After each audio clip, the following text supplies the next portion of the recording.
Hello student, last video में हमने matrix का एक्सरसाइज पहला कवर किया था। पहले हमने थ्योरेटिकल पार्ट को बताया था, मैट्रिक्स होता क्या है और कैसे इसको हम रिप्रेजेंट करते हैं, इसको डिस्क्राइब कैसे करते हैं, ये सारा चीज़ पहले हमने थ्योरेटिकल समझाया था। फिर इसके बाद हमने इस मैट्रिक्स के एक्सरसाइज 1A को पूरा कवर किया था। ये RS अग्रवाल का बुक है। इसमें टोटल क्वेश्चन कितने थे? 9 क्वेश्चन थे। इस 9 क्वेश्चन में से हमने 9 के 9 क्वेश्चन सॉल्व किए थे।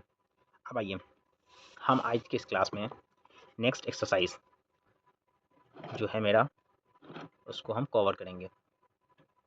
नेक्स्ट एक्सरसाइज डेट इज, तो चलिए हम नेक्स्ट एक्सरसाइज से स्टार्ट करते हैं। सबसे पहले हम थोड़ा थ्योरेटिकल कंसेप्ट को समझ लेते हैं। इसका कुछ थ्योरेटिकल कंसेप्ट है जिसको समझना बहुत ही ज़रूरी है मैट्रिक्स को समझने के लिए। ठीक है, पहले हम थ्योरेटिकल कंसेप्ट समझते हैं।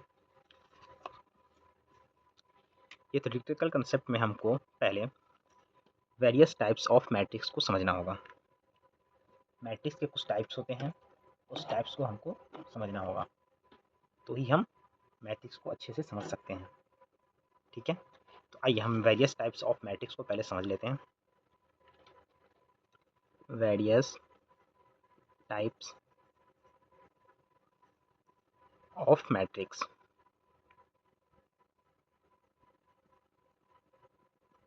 देखिए, सबसे पहला होता है कि हम जो मैट्रिक्स बनाते हैं, अगर एक होता है रो मैट्रिक्स। क्या होता है? Row matrix. ये रो मैट्रिक्स का मतलब क्या होता है कि कोई भी मैट्रिक्स जिसके अंदर सिर्फ एक रो हो, उस मैट्रिक्स को हम क्या बोलेंगे? Row matrix. A matrix having, थोड़ा सा हम डिफिनेशन भी लिख देते हैं, a matrix having only one row. Having क्या होगा? Only one row. A matrix having only one row. तो इस टाइप के मैट्रिक्स को हम क्या बोलेंगे? तो इस टाइप के मैट्रिक्स को हम बोलेंगे रो मैट्रिक्स। जैसे एग्जांपल ले लेते हैं इसका। अगर मेरा एक मैट्रिक्स है ए, इस मैट्रिक्स के अंदर कुछ एलिमेंट होंगे। इसमें एलिमेंट क्या है? 2 है, 3 है, 4 है। तो इस मैट्रिक्स के अंदर रो कितने हैं, कॉलम कितने हैं?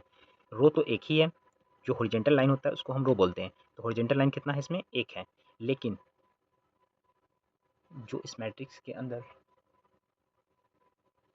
वर्टिकल लाइन है, वो कितने है टोटल? 3 है। तो इस मैट्रिक्स में मेरे पास रो एक होगा और कॉलम कितने होंगे? 3। तो इस टाइप के मैट्रिक्स को हम क्या बोलेंगे? रो मैट्रिक्स, जिसमें ओनली वन रो हो। इसी टाइप का अगर मेरे पास कॉलम मैट्रिक्स हो, कॉलम मैट्रिक्स, कॉलम मैट्रिक्स का मतलब क्या होगा? A matrix having only one column. क्या बोलेंगे? ए मैट्रिक्स हैविंग, हैविंग क्या होगा? Only one column. Row matrix में क्या था कि एक रो था, और कॉलम मैट्रिक्स में क्या होगा? Only one column. तो इस टाइप के मैट्रिक्स को हम क्या बोलेंगे? Column matrix. इस कॉलम मैट्रिक्स को हम कॉलम वेक्टर भी बोलते हैं, या इसको आप ब्रैकेट में लिख सकते हैं, कॉलम वेक्टर। और रो मैट्रिक्स को हम क्या बोलते हैं? Row vector. ये छोटा छोटा सा कंसेप्ट है जो ध्यान में रहना चाहिए। ठीक है, कि रो मैट्रिक्स को हम रो वेक्टर बोलते हैं और कॉलम मैट्रिक्स को कॉलम वेक्टर। अगर कॉलम मैट्रिक्स का हम एग्जांपल लेते हैं तो क्या होगा एग्जांपल? अगर मेरे पास कोई मैट्रिक्स है जिसमें ओनली वन कॉलम बनाना है, तो ए एक मैट्रिक्स होगा। इस मैट्रिक्स के अंदर क्या दिखाना है कि सिर्फ एक ही कॉलम है। एक ही कॉलम का मतलब इसके अंदर रो कितने भी हो सकते हैं, लेकिन कॉलम सिर्फ एक ही होगा। जैसे 2 और 3 एक मैट्रिक्स है, ये मैट्रिक्स का ऑर्डर क्या होगा? 1 इंटू एक रो, सॉरी 2 रो और एक कॉलम, यानी 2 इंटू 1 होगा इसका ऑर्डर। और इसका ऑर्डर क्या होगा पहले वाले का? इसमें क्या है? एक रो है इंटू 3 कॉलम है। ठीक है, तो ये था रो मैट्रिक्स और कॉलम मैट्रिक्स। अब हम बात करते हैं नेक्स्ट, जीरो और नल मैट्रिक्स। जीरो और नल मैट्रिक्स का मतलब होगा कि ऐसा मैट्रिक्स जिसके अंदर जो भी एलिमेंट हो, वो ऑल एलिमेंट क्या होंगे? ज़ीरो। नेक्स्ट हम बात करते हैं ज़ीरो और नल मैट्रिक्स।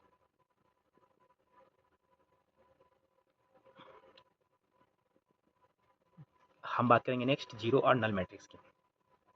ये जो जीरो नल मैट्रिक्स होगा, इस मैट्रिक्स का डेफिनेशन क्या होगा? A matrix each of whose element is zero. एक ऐसा मैट्रिक्स, ए मैट्रिक्स जिसका सारा एलिमेंट जीरो हो, a matrix each of, matrix में क्या होगा? Each of whose all element, each of whose element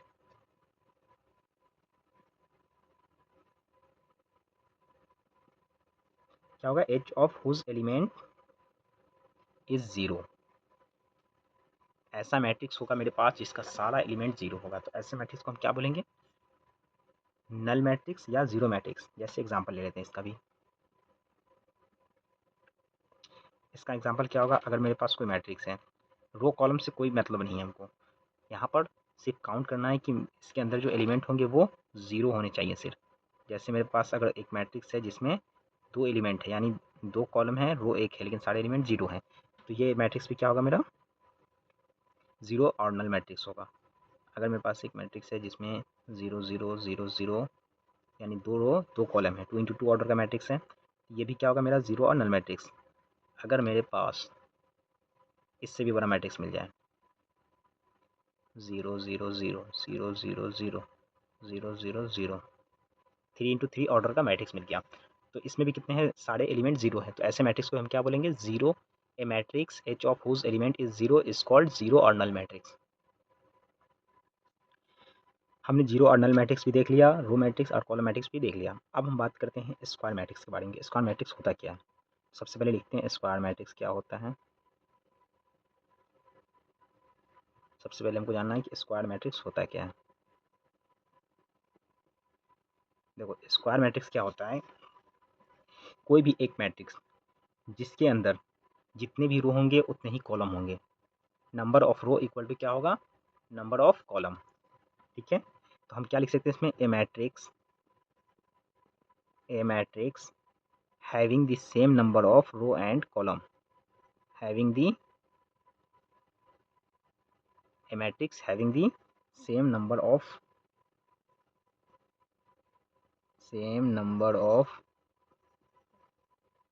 rows and columns।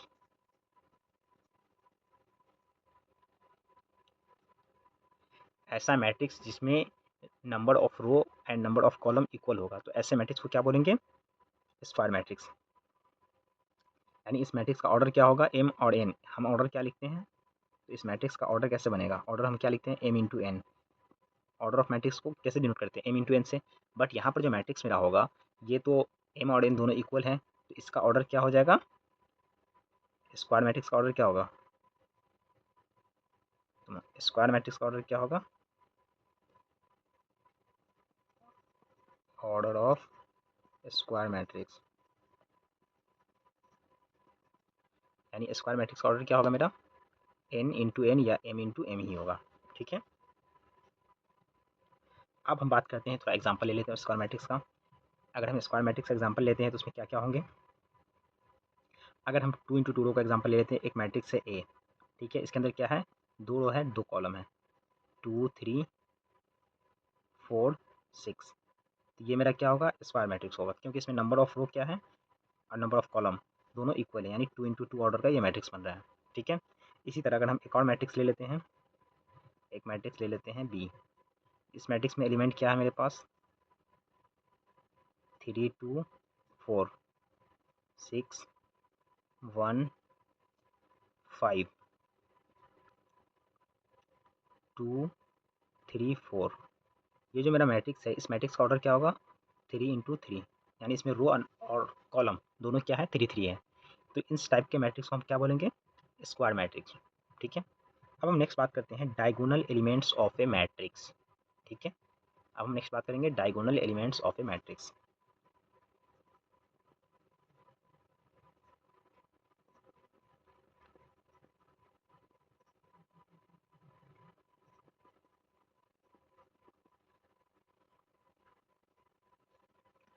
सबसे पहले ये समझते हैं कि डायगोनल एलिमेंट्स क्या होगा।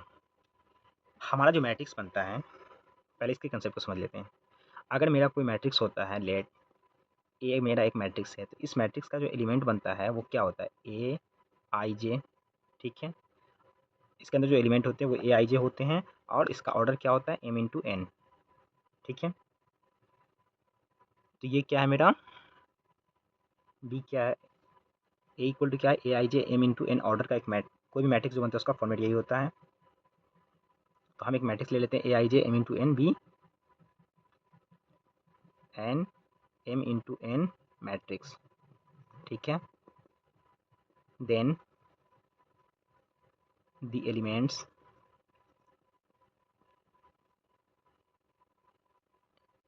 क्या होगा इसका a i j for which i equal to j, क्या होगा फॉर विच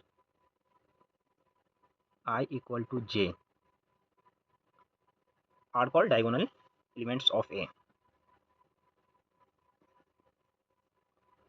आर कॉल्ड क्या होगा डायगोनल एलिमेंट्स ऑफ ए। जब मेरा कोई मैट्रिक्स बन रहा है उस मैट्रिक्स का आई और जे का वैल्यू जहाँ जहाँ पे इक्वल होगा उस मैट्रिक्स को हम क्या बोलेंगे, उस मैट्रिक्स के एलिमेंट को क्या बोलेंगे डायगोनल एलिमेंट्स। ठीक है, जैसे मेरे पास एक मैट्रिक्स है ए। ठीक है, इस मैट्रिक्स में मेरे पास एलिमेंट क्या क्या है वो देख लेते हैं पहले। 2 3 6 7 5 1 8 9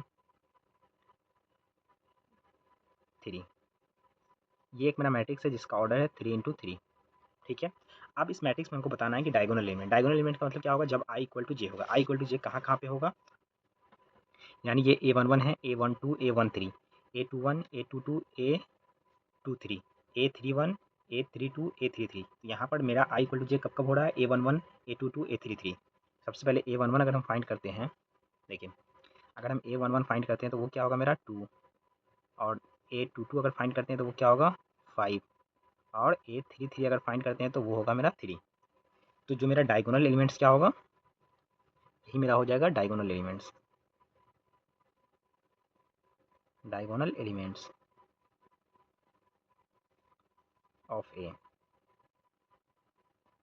जो मेरा ए मैट्रिक्स है उसका डायगोनल एलिमेंट्स क्या होगा 2 5 3। Diagonal elements of A equal to क्या होगा, क्या हो जाएगा 2 5 एंड 3। ये मेरे मैट्रिक्स का डायगोनल एलिमेंट्स होगा 2 5 एंड 3। तो ये भी समझ में आ गया। अब हम बात करते हैं डायगोनल मैट्रिक्स। डायगोनल मैट्रिक्स क्या होता है, ये तो डायगोनल एलिमेंट था, अब डायगोनल मैट्रिक्स की बात कर लेते हैं। थोड़ा सा कंसेप्ट इसको समझ लेते हैं। डायगोनल मैट्रिक्स देखिए, जिस तरह से हमने डायगोनल एलिमेंट्स को समझा, डायगोनल का मतलब ही होता है कि जहाँ पर, डायगोनल का नाम सुनकर ही समझ में आ रहा है कि जहाँ पर आई इक्वल टू जे होगा उसी का बात हो रहा है डायगोनल का मतलब। तो डायगोनल मैट्रिक्स अब जानना है कि क्या होता है। तो डायगोनल मैट्रिक्स के लिए जो कंडीशन है वो ये है कि मेरे पास जो एक स्क्वायर मैट्रिक्स होना चाहिए। डायगोनल का जब भी बात होगा तो वहाँ पे हम स्क्वायर मैट्रिक्स की बात करेंगे। स्क्वायर मैट्रिक्स के अंदर डायगोनल एलिमेंट को छोड़कर जितने भी नॉन डायगोनल एलिमेंट्स हैं वो सब क्या होना चाहिए, ज़ीरो होना चाहिए। क्या होना चाहिए, ज़ीरो। तो ऐसे मैट्रिक्स को हम बोलेंगे डायगोनल मैट्रिक्स। क्या लिखेंगे, a square matrix, a square matrix in which every non-diagonal elements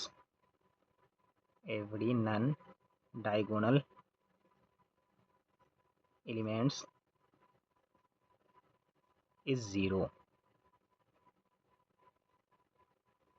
ऐसा स्क्वायर मैट्रिक्स जिसके अंदर नॉन डायगोनल एलिमेंट जितने सब जीरो होने चाहिए। तो ऐसे मैट्रिक्स को हम क्या बोलेंगे, डायगोनल मैट्रिक्स। तो डायगोनल मैट्रिक्स का एग्जांपल समझ में आ गया। तो अगर हम इस मैट्रिक्स का एग्जांपल लेते हैं तो क्या लेंगे एग्जांपल, जैसे एक मैट्रिक्स है मेरा ए। ठीक है, इस मैट्रिक्स में क्या होगा कि मेरे पास अगर एलिमेंट होगा 2 0 0 3, तो यहाँ पर जो डायगोनल एलिमेंट्स है, ये मैट्रिक्स का ऑर्डर क्या है 2 इंटू 2, ये भी एक स्क्वायर मैट्रिक्स हुआ। अब 2 और 3 क्या है डायगोनल एलिमेंट्स है A11 A22। ठीक है, तो डायगोनल एलिमेंट्स को छोड़कर जितने भी एलिमेंट है वो सब क्या है, ज़ीरो। तो ये मैट्रिक्स क्या कहलाएगा, डायगोनल मैट्रिक्स। इसी तरह एक बड़ा एग्जांपल ले लेते हैं। मेरे पास एक मैट्रिक्स है बी, इसके अंदर जो एलिमेंट हैं वो क्या क्या देखना है 2 0 0 0 3 0 0 0 4। तो इस मैट्रिक्स में भी जितने एलिमेंट हैं वो डायगोनल एलिमेंट्स को छोड़कर सारे एलिमेंट जीरो हैं। और ये मैट्रिक्स क्या है, 3 × 3 है, यानी number of row number of column दोनों इक्वल है, तो ये स्क्वायर मैट्रिक्स होगा।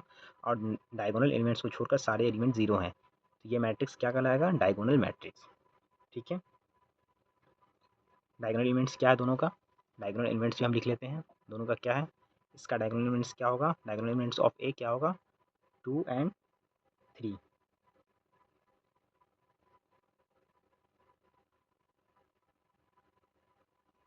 और इसका डायगोनल एलिमेंट्स क्या होगा बी का, 2 3 4। ठीक है, हमने डायगोनल मैट्रिक्स तक समझ लिया कि डायगोनल मैट्रिक्स क्या होता है, जिसमें एक स्क्वायर मैट्रिक्स के अंदर नॉन डायगोनल एलिमेंट्स अगर जीरो होते हैं तो हम उस मैट्रिक्स को बोलेंगे डायगोनल मैट्रिक्स। अब हम बात करते हैं स्केलर मैट्रिक्स का। स्केलर मैट्रिक्स क्या होता है, जो स्केलर मैट्रिक्स होता है वो सबसे पहले क्या होगा, स्क्वायर मैट्रिक्स होगा। और इस स्क्वायर मैट्रिक्स के अंदर जितने भी नॉन डायगोनल एलिमेंट्स होंगे वो जीरो होंगे, दैट इज़ ये क्या होगा, डायगोनल मैट्रिक्स भी होगा। उसके बाद जितने भी डायगोनल पे एलिमेंट होंगे, यानी डायगोनल एलिमेंट सारे इक्वल होंगे। ठीक है, तो ऐसे मैट्रिक्स को हम क्या बोलेंगे, स्केलर मैट्रिक्स। सबसे पहला क्या होगा कि एक स्क्वायर मैट्रिक्स होगा, ए स्क्वायर मैट्रिक्स। उसके बाद क्या कंडीशन इसमें, सबसे पहले तो स्क्वायर मैट्रिक्स होगा in which square matrix in which every non diagonal elements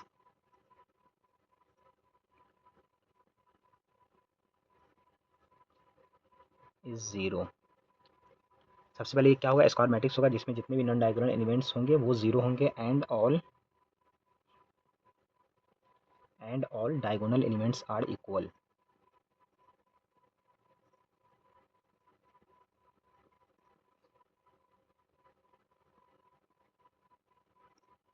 तो सबसे पहले ये क्या होगा, ये आपका एक डायगोनल मैट्रिक्स होगा। उसके बाद जितने भी नॉन डायगोनल एलिमेंट्स होगा वो सारा इक्वल होगा, तो ऐसे मैट्रिक्स को हम बोलेंगे स्केलर मैट्रिक्स। जैसे इसका एग्जांपल ले लेते हैं कि मेरे पास अगर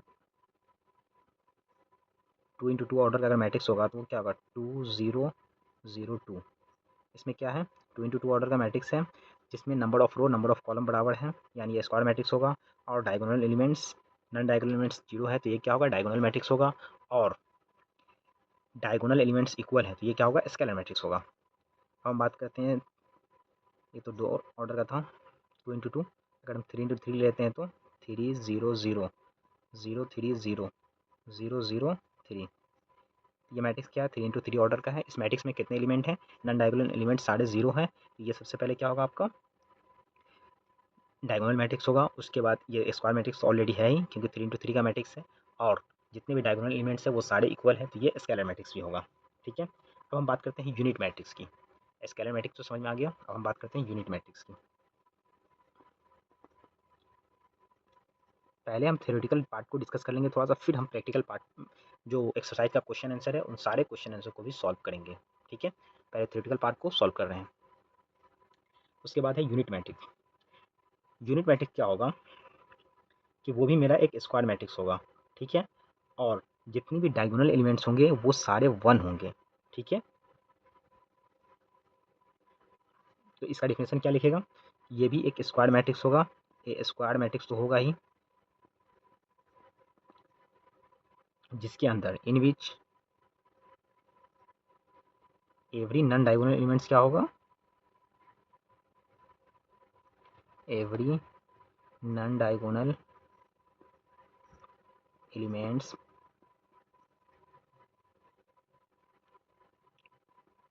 इज जीरो। ठीक है, एंड एवरी, यानी ये जो नॉन डायगोनल एलिमेंट जीरो है वो तो होगा ही। ठीक है, उसके बाद जितने भी डायगोनल एलिमेंट्स होंगे वो हमेशा 1 होगा, एंड डायगोनल एलिमेंट्स इज 1। तो इसको हम क्या बोलेंगे, या इसको हम बोलेंगे यूनिट मैट्रिक्स और identity matrix is called unit matrix और आइडेंटिटी मैट्रिक्स भी इसको बोलेंगे, आइडेंटिटी मैट्रिक्स। इसी को हम यूनिट मैट्रिक्स भी बोलते हैं और आइडेंटिटी मैट्रिक्स भी बोलते हैं। जैसे और इसका इसको हम डिनोट करते हैं आई से। आई में अगर ऑर्डर 2 का है तो हम नीचे लिख सकते हैं 2, ठीक है। आई 2 यानी एक स्क्वायर मैट्रिक्स है जिसका ऑर्डर 2 × 2 है। इसमें अगर हम एक एलिमेंट ले लेते हैं 3 0, सॉरी 3 0 नहीं ले सकते ना, क्योंकि मेरा यूनिट मैट्रिक्स है। और यूनिट मैट्रिक्स क्या होगा? यूनिट मैट्रिक्स हमेशा आपका होगा 1 0 0 1, ये आपका होगा यूनिट मैट्रिक्स, ठीक है, जिसको आइडेंटिटी मैट्रिक्स भी बोलते हैं। या अगर हम 3 ऑर्डर का लेंगे तो आई 3, इसका वैल्यू क्या होगा? 1 0 0 0 1 0 0 0 1, ठीक है। नॉन डायगोनल एलिमेंट्स क्या है? 0, और डायगोनल एलिमेंट्स 1 है और इक्वल भी है, तो इसको हम स्केलर मैट्रिक्स भी बोल सकते हैं, क्योंकि जितने भी नॉन डायगोनल एलिमेंट्स है वो क्या है, सॉरी वो 0 है, और डायगोनल एलिमेंट्स क्या है? इक्वल है और 1 है। 1 होगा तो यूनिट मैट्रिक्स होगा और आइडेंटिटी मैट्रिक्स भी होगा, ठीक है। अब हम नेक्स्ट बात करते हैं, एक मैट्रिक्स है बहुत इंपॉर्टेंट, इंटरेस्टिंग, जिसका नाम है कंपेरेबल मैट्रिक्स। कंपेरेबल मैट्रिक्स का मतलब होता है कि दो मैट्रिक्स जिसका ऑर्डर सेम हो। पहले लिख लेते हैं थोड़ा सा इसके बारे में, ये सब तो ऐसे ही समझ में आ जाए। कंपेरेबल कंसेप्ट से ही समझ आना है ये। देखो कंपेरेबल मैट्रिक्स, इस मैट्रिक्स के अंदर क्या होंगे कि नंबर ऑफ, अगर मेरे पास दो मैट्रिक्स हैं, ठीक है, ये मैट्रिक्स कैसे होगा? मेरे पास 2 मैट्रिक्स हैं, 2 मैट्रिक्स ए एंड बी, मेरे पास 2 मैट्रिक्स है ए एंड बी। तो इसको थ्योरेटिकल कंसेप्ट से नहीं, इसको एग्जांपल से ही समझ लेते हैं। एक मैट्रिक्स है ए, इसके अंदर एलिमेंट है कुछ 2 3 1 4 5 6, ठीक है। और एक मैट्रिक्स है मेरे पास बी, इसके अंदर एलिमेंट है कुछ 6 8 7 2 3 1, ठीक है। ये दो मैट्रिक्स हैं। इन दोनों मैट्रिक्स का ऑर्डर क्या है कि 2 रो है और 3 कॉलम है, 2 × 3 2 × 3, ठीक है, 2 रो और 3 कॉलम इस मैट्रिक्स में। तो इस मैट्रिक्स का ऑर्डर क्या होगा? 2 × 3। जिस मैट्रिक्स का ऑर्डर, जिस दो मैट्रिक्स का ऑर्डर सेम हो, उस मैट्रिक्स को हम क्या बोलेंगे? कंपेरेबल मैट्रिक्स, क्योंकि दोनों का ऑर्डर क्या है? 2 × 3। तो ऐसे मैट्रिक्स को हम क्या बोलेंगे? Comparable matrix. अब हम नेक्स्ट बात करते हैं इक्वल मैट्रिक्स की, जो बहुत ही इंपॉर्टेंट मैट्रिक्स है। इक्वल मैट्रिक्स, मेरे पास दो मैट्रिक्स होगा ए और बी, उस मैट्रिक्स को हम इक्वल कब बोलेंगे? सबसे पहला क्या होगा कि उस मैट्रिक्स का जो ऑर्डर होगा वो इक्वल होना चाहिए। अगर 2 × 2 का है तो 2 × 2 दोनों होना चाहिए, यानी वो कंपेरेबल मैट्रिक्स होना चाहिए। और दूसरा कि उसके अंदर जो एलिमेंट है वो सारे एलिमेंट भी इक्वल होना चाहिए। इसका डिफिनेशन क्या लिखाएगा? Two matrix,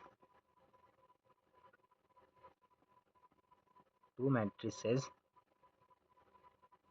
A and b are said to be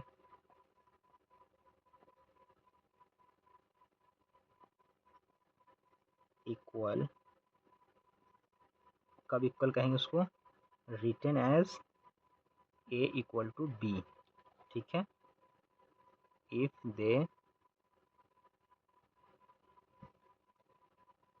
they are of same order, क्या होगा? सेम ऑर्डर होना चाहिए। और क्या होना चाहिए? एंड देयर कॉरेस्पॉन्डिंग, कॉरेस्पॉन्डिंग मतलब होगा कि उसका जो मतलब जो भी एलिमेंट होगा ए आई जे, यानी A11 मैट्रिक्स ऑफ ए का और A11 मैट्रिक्स ऑफ बी का, दोनों क्या होना चाहिए? इक्वल होना चाहिए। Are correspondings are equal. जैसे इसके एग्जांपल से एक समझते हैं, ठीक है। देखिए मेरे पास ए मैट्रिक्स है, एक मैट्रिक्स है ए, इसमें एलिमेंट क्या है मेरे पास? 5 है, 3 है, और एक एक्स है और एक 7 है। तो ये और एक मैट्रिक्स है मेरे पास बी, ठीक है। इस मैट्रिक्स में क्या है मेरे पास? y है, z है, 1 है, 7 है, ठीक है। तो हमको इस मैट्रिक्स में क्या करना होगा कि बताना होगा कि ये मैट्रिक्स इक्वल मैट्रिक्स है। तो हमको क्या करना है, एक्स वाई जेड का वैल्यू बताना है। तो अगर दोनों मैट्रिक्स इक्वल होंगे तो एक्स वाई जेड का हम वैल्यू फाइंड कर सकते हैं। एक्स का वैल्यू क्या होगा, एक्स किस पोजीशन पे है, सेकेंड रो फर्स्ट कॉलम, यानी एक्स क्या है A21। तो इसमें जब हम सेकेंड रो फर्स्ट कॉलम को चेक करेंगे तो एक्स इक्वल टू क्या होगा 1। वाई का पोजीशन क्या है A11। तो दोनों में A11 से कंपेयर कर लेंगे तो वाई इक्वल टू क्या होगा 5। और जेड का पोजीशन क्या है A12। दोनों में A12 से कंपेयर कर लेंगे तो जेड इक्वल टू होगा 3। इस तरह से हमने पूरे मैट्रिक्स में सबको फाइंड कर लिया, ठीक है। तो अब हम नेक्स्ट आते हैं, ये कुछ इंपॉर्टेंट मैट्रिक्स थे जिसको हमने समझ लिया। अब हम आते हैं इसके एक्सरसाइज पे, ठीक है। हम इसमें से क्वेश्चन को सॉल्व करेंगे। आइए हम एक्सरसाइज पे आते हैं। फिर एक दो कंसेप्ट को आज हम पहले समझ लेते हैं, जैसे एडिशन ऑफ मैट्रिक्स। दो मैट्रिक्स को हमको ऐड करना है तो कैसे ऐड करेंगे। दो मैट्रिक्स को अगर हम ऐड करेंगे उसके लिए सबसे पहला कंडीशन होता है, पॉइंट क्या होगा मेरा, एडिशन ऑफ मैट्रिक्स।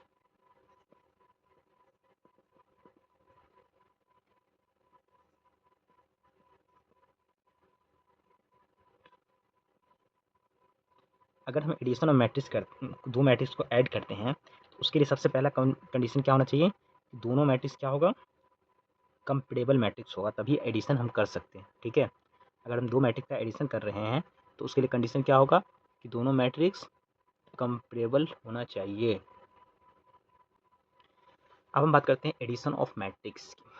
दो मैट्रिक्स को ऐड कैसे करेंगे, तो दो मैट्रिक्स को ऐड करने के लिए सबसे पहला कंडीशन जो होगा वो होगा कि दोनों मैट्रिक्स कंपेरेबल होना चाहिए, ठीक है। तो कंपेरेबल का मतलब क्या होगा, यानी अगर मेरे पास दो मैट्रिक्स है ए एंड बी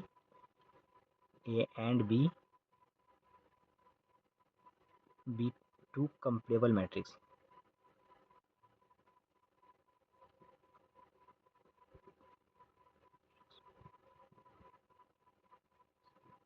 अगर मेरे पास ए एंड बी दो मैट्रिक्स है, दोनों कंपेरेबल मैट्रिक्स है, तभी हम उस दोनों को ऐड कर सकते हैं, ठीक है।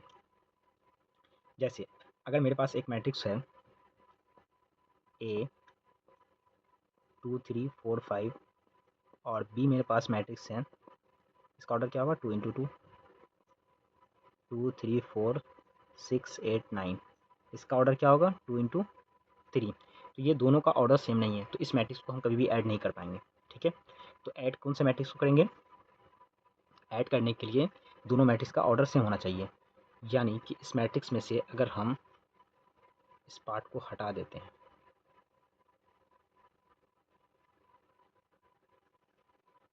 तो ये मैट्रिक्स क्या होगा 2 × 2 ऑर्डर का ही होगा, ठीक है। यानी 2 6 3 8। तो ये मैट्रिक्स होगा 2 × 2 ऑर्डर का। अब हमको चेक करना है कि मैट्रिक्स को ऐड करने के लिए क्या रूल फॉलो करते हैं। अगर हमको A+B मैट्रिक्स को ऐड करना है तो इसके लिए रूल ये होगा कि सबसे पहले हम क्या करेंगे, AIJ प्लस BIJ को ऐड कर लेंगे और दोनों का क्या है ऑर्डर सेम है तो ऑर्डर को लिख देना है, ठीक है। जैसे हम ऊपर वाले मैट्रिक्स को ऐड करते हैं A+B को, AIJ क्या होगा A11 B11 A11 2 B11, ये क्या होगा 2 + 2। उसके बाद क्या होगा A12 ये क्या होगा 3 + 3, A21 4 और B21 4 + 6। उसके बाद क्या है A22 5 और B22 5 + 8। ये हमारा मैट्रिक्स क्या होगा, दोनों को ऐड कर लेंगे तो 2 2 4 3 3 6 और 6 4 10 और 8 5 13। ये मेरा A+B मैट्रिक्स का वैल्यू क्या आया 13। तो इस तरह से हम दो मैट्रिक्स को ऐड करेंगे, ठीक है। सबसे पहले क्या चेक करना होगा मैट्रिक्स को ऐड करने के लिए कि दोनों मैट्रिक्स कंपेरेबल है या नहीं। अगर कंपेरेबल होगा तभी हम ऐड कर सकते हैं। और कुछ इंपॉर्टेंट पॉइंट है जिसको लिख लेते हैं, उसके बाद हम एक्सरसाइज पे चलेंगे, ठीक है। मैट्रिक्स को ऐड करने के कुछ लॉ हैं, उस लॉज को हम डिस्कस कर लेते हैं। लॉज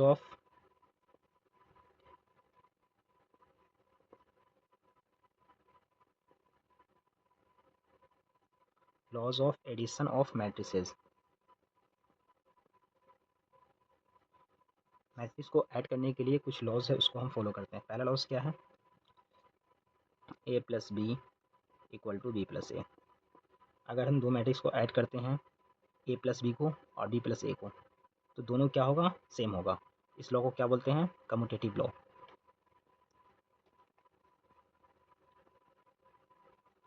नेक्स्ट है मेरा सेकेंड, अगर हम दो मैट्रिक्स को ऐड करते हैं ए प्लस बी, फिर बाद में सी को ऐड करते हैं, और एक ए प्लस बी प्लस सी को पहले ऐड कर लेते हैं, फिर सी को ऐड करते हैं, तो ये भी दोनों का वैल्यू सेम होगा। इसको बोलते हैं एसोसिएटिव लॉ। ठीक है। अब तीसरा है मेरा ए प्लस ओ यानी ज़ीरो मैट्रिक्स, और ज़ीरो मैट्रिक्स में अगर हम ऐड करते हैं, या एक मैट्रिक्स है उसमें ज़ीरो मैट्रिक्स को ऐड करते हैं, या ज़ीरो मैट्रिक्स में ए को ऐड करते हैं, तो वो मेरा ए ही होगा। ठीक है। और लास्ट पॉइंट, अगर एक मैट्रिक्स ए है, उस मैट्रिक्स में से हम एक मैट्रिक्स को माइनस करते हैं, तो माइनस के लिए रूल क्या होगा, जिस तरह से हमने प्लस किया था, बस दोनों के बीच में साइन माइनस होगा। A plus minus a equal to क्या होगा आपका, अगर माइनस ए होगा प्लस ए, दोनों का वैल्यू सेम आएगा, ज़ीरो मैट्रिक्स। ठीक है। तो ये कुछ रूल थे जिसको फॉलो करना होता है। अब हम एक्सरसाइज को